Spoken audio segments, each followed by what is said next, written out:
สั่งเขาแก่และสั่งคำที่เพิ่นว่าสิเลี้ยงดูนี่แหละตลอดชีวิตนี่แหละจนเท้าตายเพิ่นว่าสิเลี้ยงคิดเห็นคำนี้แล้ว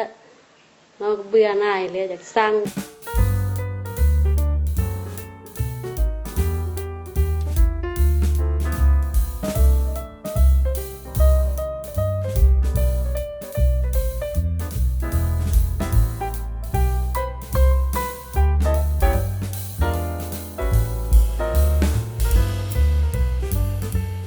ปลาแล้วก็มุงหญ้าทุกจะหาแลกข้าวโอ้ยหาปลาหาปูไปขายแล้วก็ไปแลกข้าวบ้านอื่นมากินนากับน้ำท่วมได้ข้าวพอกินโดนมาอยู่โดนมานั่นแหละมีคนมาถามมาว่าอีน้อยว่าอยากไปเฮ็ดงานบอกคนว่าเฮ็ดงานอีหยังน้องก็ถามเฮ็ดงานเลี้ยงน้องซื้อว่าได้เฮ็ดหยังคนละสิน้องก็ว่าเงินเดือนเท่าไรคนละ1,500อยู่ไสเลยอยู่กินนี่แหละใกล้ๆประคาดนี่แหละคนละใจอยากไปอยากเห็นได้มือว่าโอ้ว่านัดคักเลยไปซั่นว่าสิอยากไปเลี้ยงน้องเพิ่นก็เลี้ยงตอนนั้นเพิ่นก็บ่ทันเปิดร้านกับข้าวเพิ่นก็เลี้ยงเป็ดเลี้ยงไก่ขายข้าวแกงเหลือแล้วเพิ่นก็ให้กับข้าวไปขายก็น้องก็ได้ไปขาย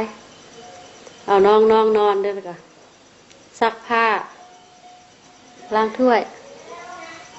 กวาดงานน้องนอนแล้วก็เสร็จแล้วก็นอนน้องต่อมาเปิดร้านอาหารนี่เปิดกันคาราโอเกะร้านนึงร้านกันอาหารธรรมดาร้านนึงเมียจะไปเฝ้าอยู่คาราโอเกะ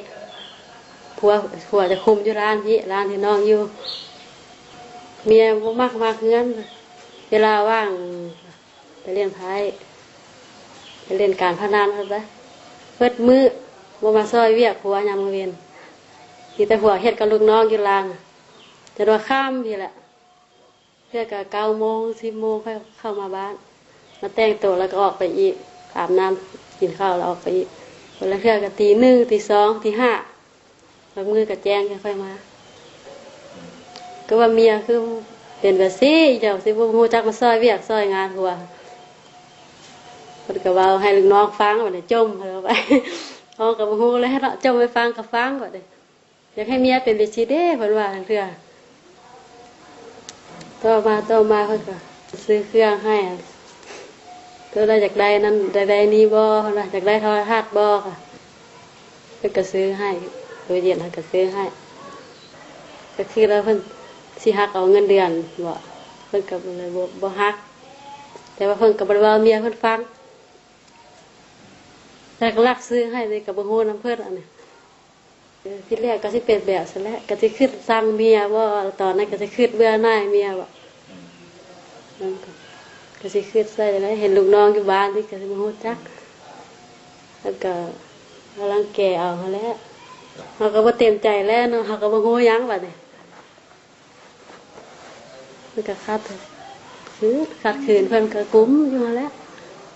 เพิ่นเอาแล้วบ่เต็มใจได้บัดนี้เพิ่นว่านาบ่ทิ่มบ่ปาดอกสิละสิเลี้ยงสิเกลือเมียฮู้ก็สร้างสิละสิบ่ทิ่มบ่ปาเพิ่นว่าท้องได้4 เดือนแล้วจึงฮู้หมอก็ไปกับคนที่จะเอาลูกนั่นแหละเพิ่นก็แล่นนำคนนั่นแหละเพิ่นจะเอาลูกของน้องนี่